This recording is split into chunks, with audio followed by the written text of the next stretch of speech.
President of the United States.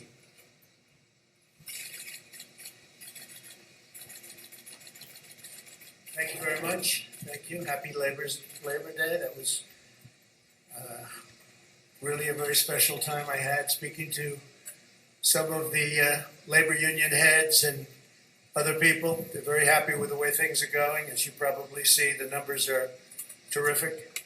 So we called some people, wished them a very happy Labor Day, and they told us how they're doing. And we really celebrate the American worker. We are in the midst of the fastest economic recovery in U.S. history.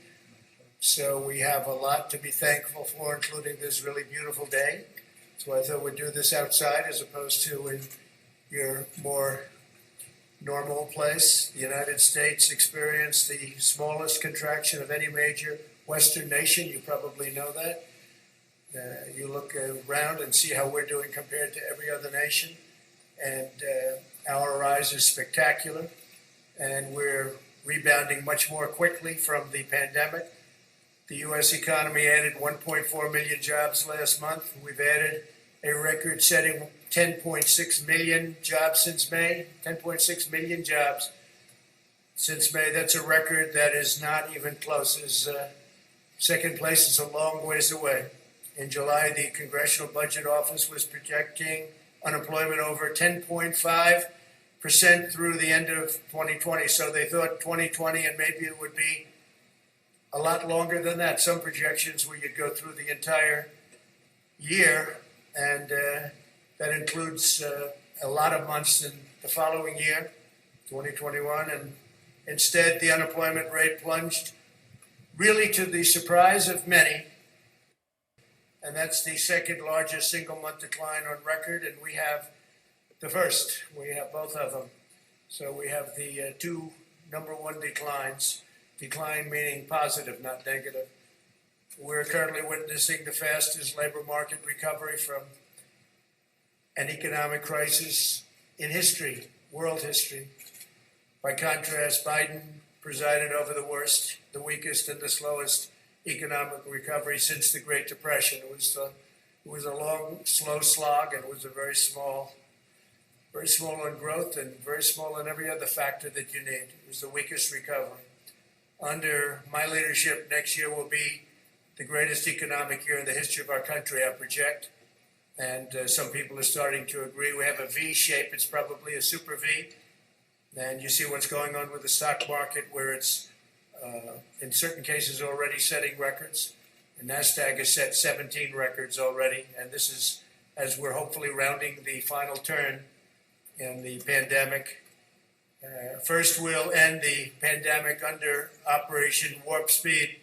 We've pioneered groundbreaking therapies, reducing the fatality rate 85% since April. You don't hear that from the press very often. They don't like to talk about that. So the fatality rate, 85%. Think of that, since April. The United States has experienced among the lowest case fatality rates of any major country in the world. And we are an absolute leader in every way. Under my leadership, we'll produce a vaccine in record time.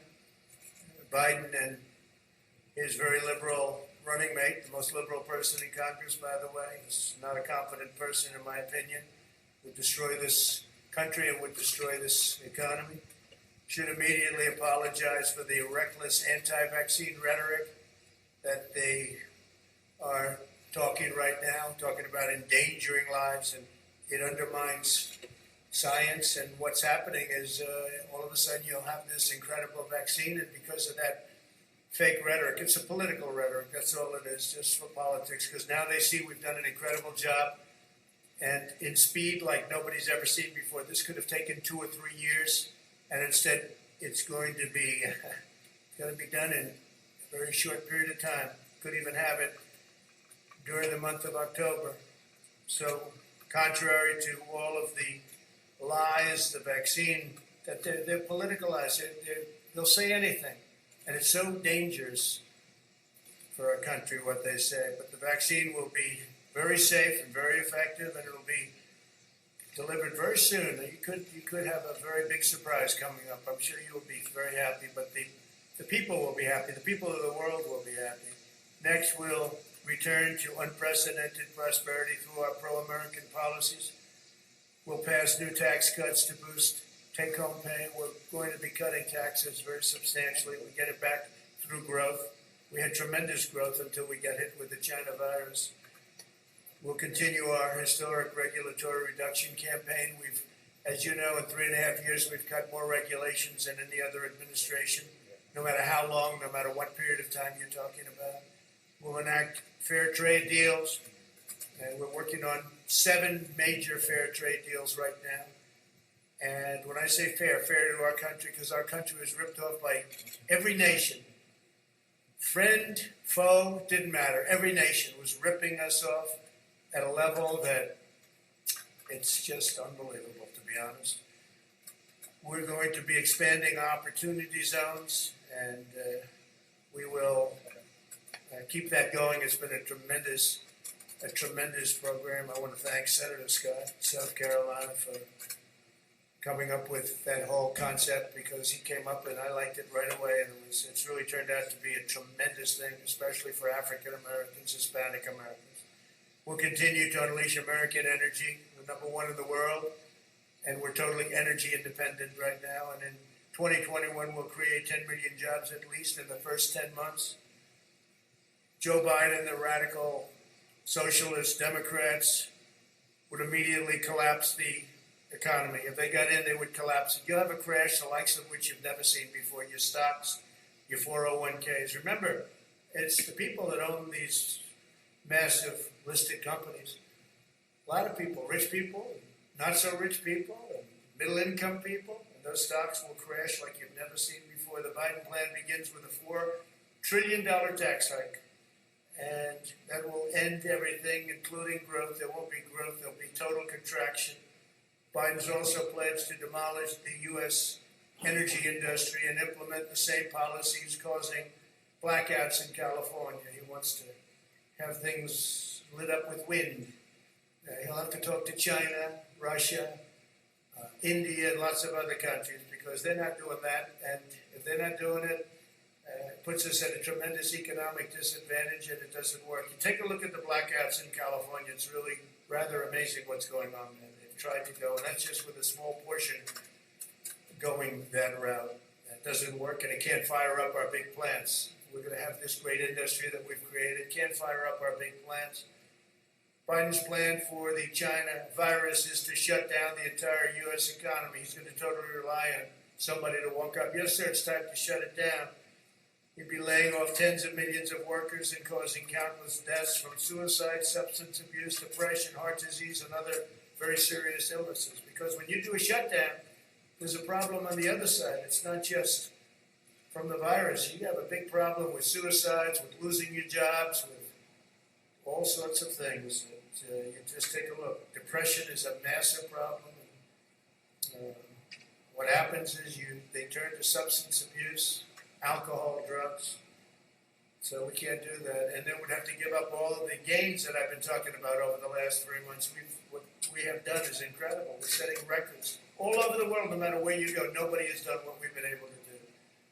So we're setting records in jobs, we're setting records in numbers, and you're going to see some very big numbers. Third quarter numbers are coming out right before a very special day, November 3rd. So you have the numbers coming out, and they're, I think, going to be fantastic. I think they're going to be fantastic. The best numbers of all, if somebody doesn't come along and raise taxes, double, triple, quadruple your taxes, will be the numbers from next year. But you're going to have a good third quarter number coming out. And I think it's going to be hard for even the media to disparage that number. Biden wants to surrender our country to the virus. He wants to surrender our families to the violent left-wing mob. And he wants to surrender our jobs to China, our jobs and our economic well-being. I've taken in billions and billions of dollars from China. No other president's done what I've done. I've given much of it to the farmers. I've given it to farmers, manufacturers, but I've given most of it to the U.S. Treasury. Nobody's done that. We haven't taken in 10 cents from China ever. They targeted our farmers, and I targeted them. And I gave $28 billion to our farmers. our farmers wouldn't be existent right now. Right now, they're very happy. In fact, they're setting records on purchases. China is purchasing more corn than they've ever done. Record purchase of corn and soybeans, beef, because they know I'm not happy with them. They know I'm not happy at all. And frankly, I don't want to set the world necessarily to thinking too much about it right now, but there's been no country anywhere at any time that's ripped us off like China has. We lose billions and billions of dollars for years and years, decades. We've lost billions and billions and billions of dollars by dealing with China. We get nothing from China. They get nothing other than loss, other than giving our money, and they take that money and they build their military, and you see they're building up a powerful military. And it's very lucky that I've been building ours up, because otherwise we'd be dwarfed right now by China. It would be a terrible thing, terrible thing. We're way ahead of the nuclear front. We've upgraded our nuclear. Hope to God we never have to use it. But we would be in a position that we are not in right now. But China's spending the money we give them to build up their military.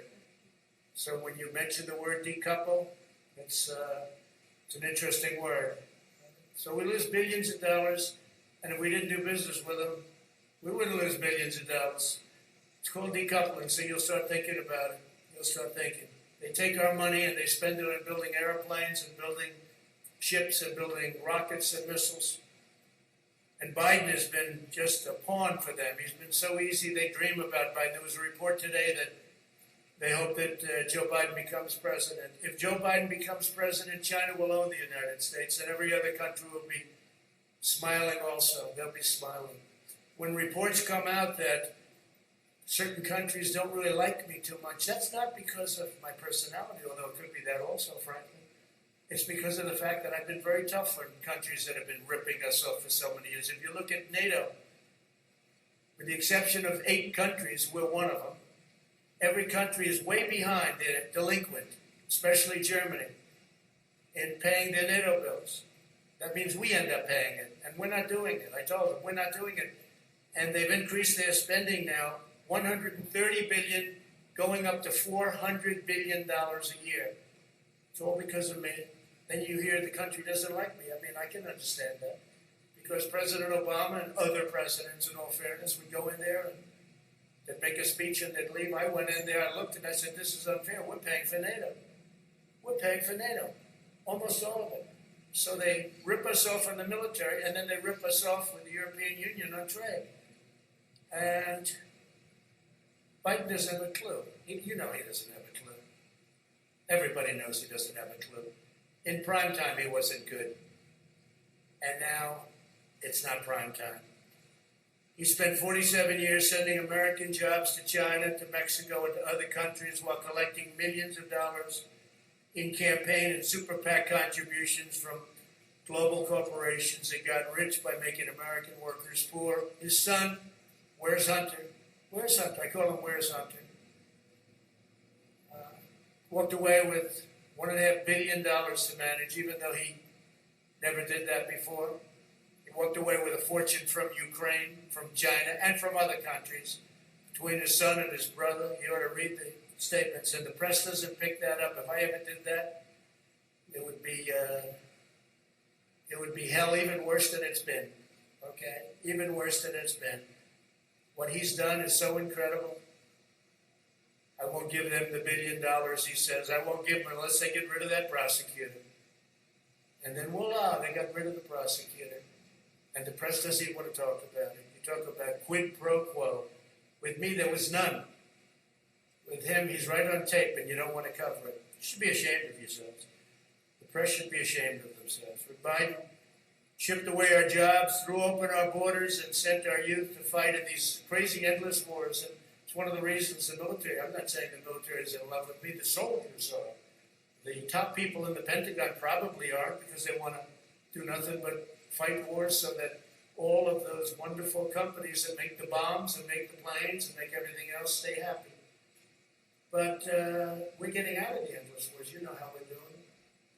We defeated 100% of the ISIS caliphate, 100%. When I came in, it was a mess. It was all over. They have it in a certain color, all ISIS. A year later, I said, where is it? It's all gone, sir. Because of you, it's all gone. Because of my philosophy, but it's all gone. I said, that's good. Let's bring our soldiers back home. Some people don't like to come home. Some people like to continue to spend money. One cold-hearted globalist betrayal after another, that's what it was. Biden supported NAFTA. He supported China's entry into the World Trade Organization. Two disasters, the most disastrous trade deals in history, both of them. I can't tell you which was worse. They were both terrible. And as you know, I ended it, and I ended NAFTA. And we're looking at the World Trade Organization. They've become much better, I will say that. World Health I got out of because we're spending $500 million. China was spending $38 million, and China controlled it. But World Trade, we're looking at it. They've been very nice to us lately, I will say that. Amazing. We never used to win anything at the World Trade. We'd lose every case. Now all of a sudden we're winning a lot of cases. We just won $7 billion as a case. And they're talking to us much differently than they used to. Because if they don't shape up, we're going to ship out. That's all. We're not treated fairly. China is treated as a developing nation. Developing nation. We're treated as a nation that's fully developed. We're not fully developed as far as I'm concerned. When you look around at Portland and you see what these Democrats are doing to our cities, take a look at what's happening in New York and Chicago. We have Democrat-run cities, mayors that are running, governors that are running states so badly, mayors running cities so badly. It's very sad to look at it. It's Democrat-run. Every one of them that I see. I guess we could probably find one or two that aren't, but I don't. So far, I haven't been able to. If you look at Biden, he supported TPP, Trans-Pacific Partnership, which would have been a disaster, would have destroyed our automobile business. By the way, many plants are being built right now, auto plants in Michigan, just like I said. They're being built in Ohio, they're being built in South Carolina, North Carolina. They're being built all over and expanded at a level that we've never seen before. Because they said to Japan, Germany, and others, sorry, you got to come here and build plants, otherwise we're going to have to make it very tough on you with tariffs. And we got out of the horrible Paris Climate Accord that he'll go back into because it sounds wonderful. It's a disaster for this country. They've basically taken away your wealth, the Paris Climate Accord. And the other countries don't have to adhere to it. China doesn't kick in until 2030. They don't have to do anything until 2030. We had very high standards. We would have had to close under some scenarios 25% of our businesses in order to qualify under this ridiculous Paris Climate Accord. Sounds good. It was very bad. Very expensive. The New York Times has just published an entire story on Biden's China sellout, which is amazing for the New York Times. I appreciate that. In 2001, Biden said the United States welcomes the emergence of a prosperous, integrated China on the global stage because we expect this is going to be a China that plays by the rules. They didn't play by the rules. They didn't play by the rules. The World Trade Organization, one of the reasons it's so bad is that China didn't play by the rules. We did. We did, but their rules were easier because they're considered a developing nation. So they had a much lower standard. But even that, they didn't play by the rules. That's when they became a rocket ship. They were flatlined for years and years and years. Then they joined the World Trade Organization. And frankly, they cheated. Okay, they cheated. I'll say it. What difference is it? I feel much differently. I made a great trade deal with China. Great. And they're buying. You know why they're buying? Because they know I'm not happy. That's why they're buying. And I talk about it because today is Labor Day. It's a good time to talk about when we're being ripped off by countries, but nobody's even close to China. Biden cheered China's rise as a great power because great powers adhere to international norms in the areas of non-proliferation, human rights, and trade. Well, they didn't.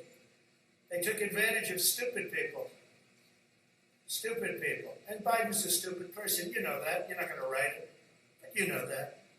The cost of Biden's economic treachery was 60,000 shuttered American factories, and I hear this morning the real number is probably 70,000.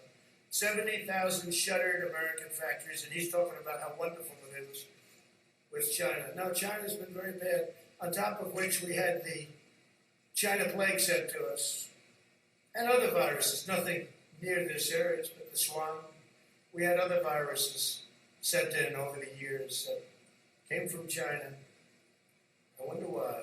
If Biden wins, China wins because China will own this country. If Biden wins, China will own this country. And hopefully you're not going to be able to find that out. It's the most important election in our history right now. Most important election in our history. Under my administration, we will make America into the manufacturing superpower of the world, and we'll end our reliance on China once and for all.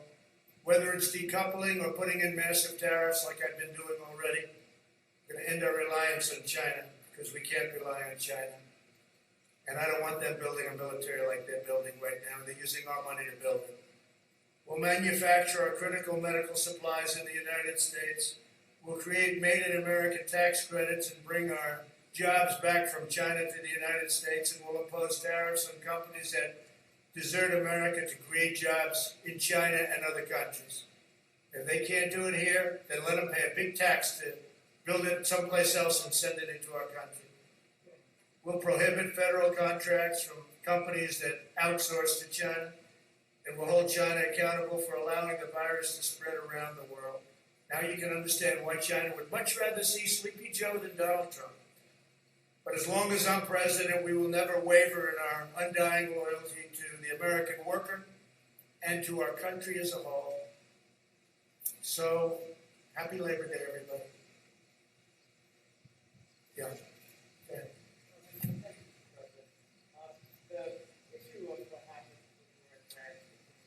You're going to have to take that off, please. You can take it off. How many feet are you away?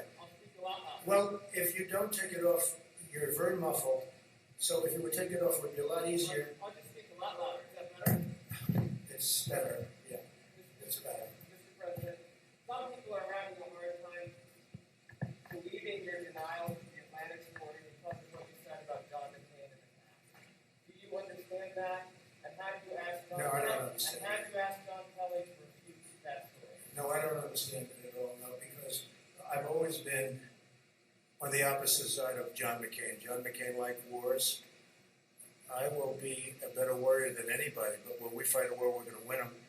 And frankly, I was never a fan of John McCain. You know that. It's been very obvious.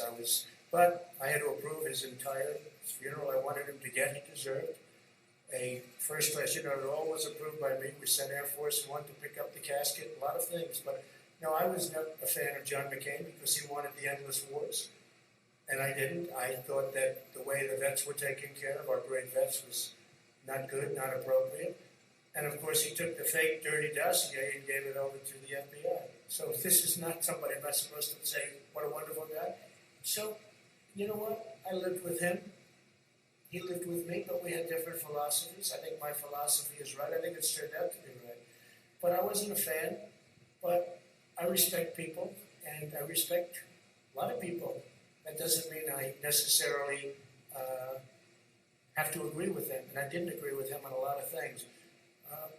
The story is a hoax, written by a guy who's got a tremendously bad history. The magazine itself, which I don't read, but I hear it's just totally anti-Trump. He's a big Obama person. He's a big Clinton person. And he made up the story. It's a totally made-up story. In fact, I was very happy to see Zach Fuentes came out and said, now I think that's number 15. And these are people that were there. That's the 15th person, General Kellogg. Everybody that was there knew what happened. And so I was happy to see that Zach came out and said it's not true. It just came out. And it's a disgrace. Who would say a thing like that? Only an animal would say a thing like that. There is nobody that has more respect for not only our military, but for people that gave their lives in the military. There's nobody, and I think John Kelly knows that. I think he would know that. I think he knows that from me. But Zach Fuentes says, work for John. And I think they both know that. But Zach came out, as you know, today or yesterday, last night, and said very strongly that he didn't hear anything like that. Even John Bolton came out and said that was untrue. Now, what was true is that we had the worst weather. I think it was as bad a rain as I've just about ever seen. And it was a fog. You literally couldn't see. I walked out. I didn't need somebody to tell me. I walked out. I said, "There's no way we can take helicopters in this. I understand helicopters very well." And they said, "No, sir, that's been canceled." They would have had to go, Secret Service, I have the whole list. They would have had to go through a very, very busy section during the day of Paris. They would have had to go through the city. The Paris police were asking us, please don't do it because they're not ready. When you do that, you need a lot of time. They take days and days and days to prepare for that. I wanted to do it very badly. I was willing to sit in the car for 2 hours, 3 hours, 4 hours. I didn't care. It didn't matter. And I had nothing else to do. I went there for that. I had nothing else to do. It was ended because of the terrible weather, and nobody was prepared to go through in terms of Paris, the police, the military, and the Secret Service. And they came out very strongly and said, "Sir, we can't allow you to make this trip." If I wanted to, "Sir, we can't allow you from a safety standpoint." It was a phony story, just like the dirty dossier, the fake dirty dossier, just like the Russia collusion, just like all of the other phony stories. And there'll be more phony stories. But I do appreciate Zach coming out. But Zach now is the 15th person that's denied it. Zach now, I think, also talked about the weather aspect of it. And he's probably the 14th or 15th person that blamed it on weather. So that's enough of that. Yes, please. Thank you. We're seeing judges, most recently in Detroit, limit police ability to use non-lethal force. My first question would be, should the police be allowed to use non-lethal force to control the violence in the city? We're talking about where non-lethal force? Right, so in the riot, most recently. The riots. Yeah. Well, I think what's happened is the toughness. These are Democrat-run cities all, and there's no retribution. They stand there, they throw things at the people that are supposed to be protecting something, and nothing happens. They throw rocks, they throw cans of soup, they throw lots of hard objects, and rarely does anything happen. But I've told, when we have the federal in there, as you know, I told the U.S. Marshals to go get the man who killed another man, and they know who it was, and you have to arrest him. You have to arrest him. After 2.5 days, they didn't arrest him. The U.S. Marshals went in, and it ended up being a gunfight, and the man was killed. But this is a man that had a bad record, and this is a man that killed a man in the street. I mean, I witnessed it. Most people witnessed it, and the U.S. Marshals went in. They weren't playing games. They can't play games. If somebody is breaking the law, there's got to be a form of retribution. I watch so often when I watch some of the areas that we're talking about. Now we have Rochester. That's, again, Democrat governor, Democrat mayor, all Democrats, every one of them. And it always will be. I was with the governor of Texas. He looked at me and said, "I can't imagine how they allowed this to happen." And, it's different. It's different. I could talk about other governors saying the same thing. Yeah, please go ahead. We're also hearing reports of groups like Anti-Trump that are traveling around the country, leaving their home cities to go riot and protest in other cities. Yeah. We expect to see prosecutions of charges. Yeah. Traveling. So we have now over 1,000 people, federal, in jail. We're prosecuting many people. A big thing was when I signed the law putting people in jail if you knock down monuments. That was 3 months ago. There hasn't been a federal monument knocked down in 3 months or even thought about it. I don't think they've even thought about it. So that's had a very big impact. Very big impact. But yeah, we're going around, and the nice part is you people see those people up there, they take nice pictures of everybody, so we don't even have to bother. We can use the news photos. We had a photo right over there of Andrew Jackson, the monument. He was getting ready, and this guy was a big, brave guy, and he was up like this, and he was showing off to all his friends. And he got arrested. So did a lot of other people get arrested. And I would say we have the ultimate proof. Now, in that case, we got there before they ripped down the statue of Andrew Jackson, which is so beautiful, which is right over there. But they never got it. But right after that, I signed an order saying you go to prison for 10 years. And as soon as I signed that order, that was the end of the statues coming down. But they have other ideas. They've got plenty of ideas. They're not at want for ideas. Please go ahead. Mr. Spun, David Spun from Fox News. Mr. President, thank you for taking my question. Sir, you talked a lot about the economy and touted the economy. 3 weeks ago in Bedminster, I asked you specifically why you have not called Democratic leadership to the White House to meet with them. If they don't want to meet, it's on them. A lot of people are criticizing you. I covered you on the weekends and stuff. I don't think they are. Why have you not met with them in Yeah. person? I mean, we're in September. There's no deal. There's no hope of a deal. We're 2 months out from the election. Don't say there's no hope. Why do you say there's no What hope? can you say to What them? do you know? What can you say to them? What do you know? It doesn't seem like And let me just tell you, I know my customers, that's what I do. I know Pelosi, I know Schumer very well. They don't want to make a deal because they think it's good for politics if they don't make a deal. This has nothing to do with anything other than you have to know who you're dealing with. I do. These are people that I don't have a lot of respect. I don't think they have a lot of respect for the American people. And I know who I'm dealing with. And I don't need to meet with them to be turned down. They don't want to make a deal because they know that's good for the economy. And if they make a deal that's good for the economy, and therefore it's good for me for the election in November 3rd, and therefore they're not going to make a deal. Now, if we gave the store away, if we bailed out all of their Democrat-run cities, where we give them $1 trillion, which is the kind of money they want $1 trillion to bail out badly run Democrat cities and states, whether it's New York or Illinois or others, they want to bail them out. And we're saying, well, we're not going to pay that kind of a price in order to bail the city. We'll do something to help cities, but that's going to have to rest on its own. And why didn't you do this at the beginning? Because they could have done it at the beginning. So I know who I'm dealing with. And I'm on the phone with Mnuchin and with Meadows and with all of these people constantly, while they're there. But I also know when it's time to meet with people. I've done very well with deals, okay? That's what I do. And I know when it's time to meet. But I don't have to meet them in order to be turned down and in order for them to walk out to the sticks, which is the microphones, and give you people a false report of what just took place in the Oval Office. So they don't want to make a deal because they think that if the country does as badly as possible, even though a lot of people are being hurt, that's good for the Democrats. But David, that's a bad thing. Yeah, please. But as president, you take the high road, sir. I am taking the high road. I'm taking the high road by not seeing them. That's the high road. Yeah. As President David, And if I thought it made a difference or would make a difference, I'd do it in a minute. Yeah, go ahead. David Jackson, USA Today. My question is about the Durham report that you have talked about recently. So let's see what happens. Now, you accuse people of committing crimes against the Russian investigation. Yeah, sure. They spied on my campaign. That's right. My They question spied on my campaign, and if they were Democrats, they would have been in jail 2 years ago. They would have been in jail, literally, if this side were the Democrats said, they would have been in jail 2 years ago for 50-year terms for treason and other things. my question is, do you want the Justice Department to indict people over this? I'm not going to say that. I have to see the report. I haven't seen it. I don't know if that was a good thing, smart thing, I don't know. But nobody can complain about it. I have every right to have been very much involved.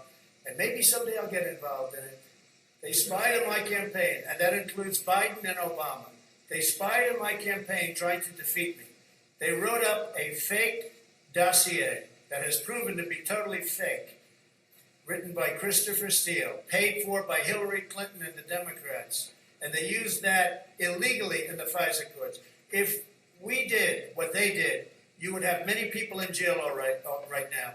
And you have, other than the one agent that admitted his guilt, that he forged documents, we don't have that yet. But the report hasn't been issued yet. Let's see what happens. But let me just say something. President Obama and Biden, Sleepy Joe, he knew everything that was happening. They were spying on my campaign and they got caught. Now let's see what happens. But if this were the opposite way, people would have been in jail. They would have been in jail already for a period of at least, it would have started 2 years ago, and it would have been for 50 years for treason. Because you can't do that. Nothing like that's ever happened before. Then they created, at tremendous expense, the money they paid is tremendous. I'm sure you know the money that was paid. Millions of dollars. They created a fake dossier. A fake dossier, proven to be now fake. Everyone, and they used it in the FISA codes. That's a crime. So far, I haven't seen anybody have a problem, but the report hasn't been issued yet. Let's see what happens with the Durham report. But this started at Obama. And some people would say, and some people, well, but he was the president, like, let's leave him alone.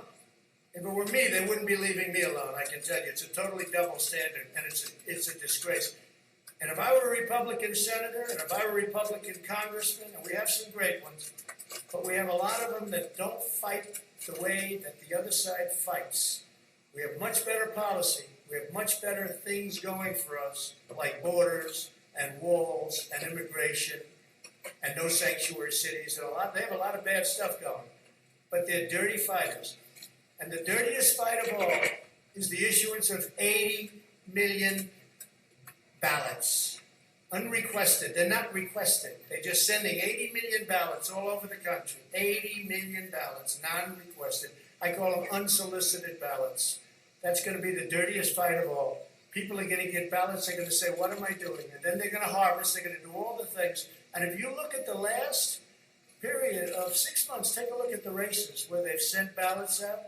Take a look at Carolyn Maloney, whose race should be redone because she won that race totally unfairly to her opponent. Her opponent did very well against her. That race should be rerun. But they declared her the winner because they heard I found out about it. But take a look at what's happened in New Jersey and in Virginia and different places.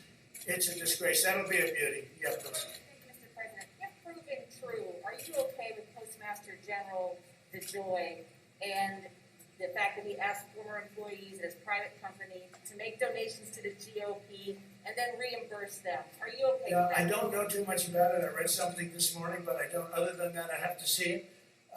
He's a very respected man. He was approved very much by both parties, I guess. It was sort of an approval that took place by both parties. I don't know exactly what the story is. I'll certainly know within a short period of time. I just read it for the first time. I read it this morning, just like you did. We support an investigation, sir. Sure. And I think let the investigations go, but he's a very respected man. Again, it was a bipartisan commission. Postmaster General was appointed by a bipartisan commission, and we'll see how that goes. But no, I think he's a very honest guy, but we'll see. Yeah. Thank you, Mr. President. Go ahead, please. Follow up, please, if you don't mind. If it's proven to be a campaign finance scheme, do you think he should lose his job? Yeah, if something can be proven that he did something wrong, always. Thank you. Always. They've been looking at me for 4 years. He found nothing. 4 years, think of it. For 4 years, from the day I came down the escalator, I've been under investigation by sleaze. And they found nothing. They found nothing. A friend of mine said, you have to be the most innocent, honorable man ever to hold the office of president. Think of it. They spent just Mueller alone. He spent, I guess the real number turned out to be $48 million, but whatever it was, many, many millions of dollars. They had 18 angry Democrats looking. They had FBI agents all over the place. They had and they have no collusion. Friends of mine have said, sophisticated friends have said, you've got to be the most innocent guy ever to hold this office. And there's a lot of truth to that. Yeah, please. Thank you, Mr. President. After Navalny poisoning, Chancellor Angela Merkel of Germany is under pressure to cancel Nord Stream 2 pipeline from Russia to Germany. Would you support such a move? Do you Sure. think the project should be canceled? Sure. Well, I've been supportive of that. I was the first one that brought it up. You never heard of Nord Stream 2 until Trump came along. When I came along, I said, wait a minute. We're protecting Germany from Russia, right? NATO. We're protecting Germany from Russia. Germany's paying Russia billions and billions of dollars to get their energy. And the real number is probably 60 to 70% ultimately of their energy is going to come from Russia. And I said this for years, and nobody talks about it. One of the many things between sanctions and all of what we've done for Ukraine relative to what the past, they used to send pillars and we sent tank busters. But I brought that up a long time ago. Russia's unhappy that I brought it up. But you never heard of Nord Stream 2. Nobody did until I got elected. And I said, why is Germany making a deal to give billions of dollars to Russia, and then we're protecting Germany from Russia? How does that work? And then on top of it, Germany is delinquent because they're only paying a little more than 1%, and they're supposed to be paying 2%, and even the 2% is low. But just remember, Trump, me, I got the countries of NATO spend $130 billion going to $400 billion a year Think of it, $400 billion a year more for NATO. And the purpose of NATO primarily is Europe protection against Russia. Now they can use it for other, I guess, and they have a little bit in the Middle East, et cetera, et cetera. But I'm the one that did that. So, but nobody talks about that. Nobody talks about Nord Stream 2. The answer is absolutely if they feel that something happens. But I don't know that Germany's in a position right now, because Germany's in a very weakened position energy-wise. They're closing all their plants, they're closing their nuclear, they're closing their coal, they're closing a lot of plants. And they have put themselves in a very bad position, frankly. Very, very bad position. Yeah, please. Can I follow up on the previous question? Have you asked John Kelly to publicly No, I have nothing against John. I have nothing against anybody. No, I was very heartened to see that a friend of his, because I know Zach is a friend of his and worked for him. I was very heartened to see that Zach Fuentes came out with the statement that he did, I guess, late last night, that it was not true. Can I ask another question?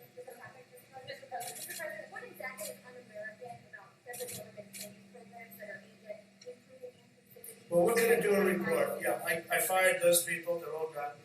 And it was a disgrace, frankly. And we're going to give you a big report that's going to make you very happy. All right, yeah, please. Thank you, Darlene. You said a moment ago, they will say anything. You were talking about Joe Biden and Kamala Harris and their comments about the vaccine. No, they say worse. They say negative. They say negative. They're going to make the vaccine into a negative so that when we have it, and I spoke to the head of Pfizer, I spoke to the head of Johnson & Johnson, I spoke to the head of the greatest medical companies in the world. We're doing great. We're going to have it soon. Wait a minute. So now what they're saying is, oh, wow, this is bad news. President Trump is getting this vaccine in record time. By the way, if this were the Obama administration, you wouldn't have that vaccine for 3 years. You probably wouldn't have it at all. So we're going to have a vaccine very soon, maybe even before a very special date. You know what date I'm talking about. Let me just tell you, wait. And what they're doing, because they think it is going fast, and if you talk to a lot of your sources, if you have sources, if you talk to your sources in the FDA, you'll see it's going very, very well. The numbers are looking unbelievably strong, unbelievably good. So now they're saying, wow, Trump's pulled this off. Okay, let's disparage the vaccine. That's so bad for this country. That's so bad for the world to even say that. And that's what they're saying. But I watched Kamala's poll numbers drop from 15 to almost 0, and then drop out even before she ran in Iowa because people didn't like her. And I understand why. She will never be president, although I have to be careful because Obama used to say that about me, so I have to be a little bit careful. But you have to look at her a little bit more closely because obviously Joe's not doing too well.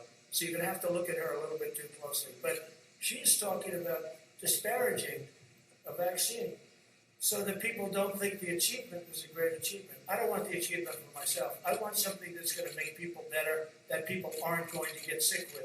That includes therapeutics, where we're doing equally as well. Therapeutics. Go ahead. Your point is that what they're saying is that they're saying it for political purposes. Yes. You have asserted repeatedly that a vaccine will be on the market before the election. No, I didn't say they will. I said by the end of the year. No, but you're not quoting. quoting me accurately. I said that vaccines will be on the market before the end of the year, but they may even be on the market. They may even be developed and fully developed, tested, everything else. You know, we have 30,000 people in just one vaccine right now under test in very, very highly infected areas. So we're going to be able to get a good result one way or the other very soon. So I didn't say what you said. What I said is by the end of the year, but I think it could even be sooner than that. It could be during the month of October, actually. Could be before November. But aren't you also saying that for political reasons? No, I'm saying that because we want to save a lot of lives. With me, it's the faster the better. With somebody else, maybe they would say it politically, but I'm saying it in terms of this is what we need. We have to have, if we get the vaccine early, that's a great thing, whether it's politics or not. Now, do benefits inure if you're able to get something years ahead of schedule? I guess maybe they do. But the most important thing to me is saving lives. It's the most important thing. Yeah, go ahead with that. Hi. just based on some of your recent tweets, do you, You sound so clear as opposed to everybody else with their reviews. your tweets about the 1619 projects, why do you object to that being taught in schools, and do you object to slavery itself being taught in schools? Yeah, so I want everybody to know everything they can about our history. I'm not a believer in cancel culture, the good and the bad. If you don't study the bad, it could happen again. So I do want that subject studied very, very carefully and very accurately. But we grew up with a certain history, and now they're trying to change our history, revisionist history. That's why they want to take down our monuments. That's why they want to take down our statues. I saw something the other day which was absolutely horrendous. Washington Monument, they want to rename it. The D.C. committee, but the D.C. committee is all Democrats. Abraham Lincoln, Thomas Jefferson. I mean, we're talking about, this is the big stuff now. This is the big stuff. And they want to rename it. They want to redesignate it. They want to take some down. No, we don't do that. Never going to happen with me, I guarantee you that. Well, I want to thank you all, and I just want to wish you a very happy Labor Day. And we're having tremendous success, whether it's on the vaccines, whether it's on the pandemic, the plague that came in from China, that China should have never let happen, because I will never feel the same about China. And I just want to, again, wish you a happy Labor Day. Thank you very much.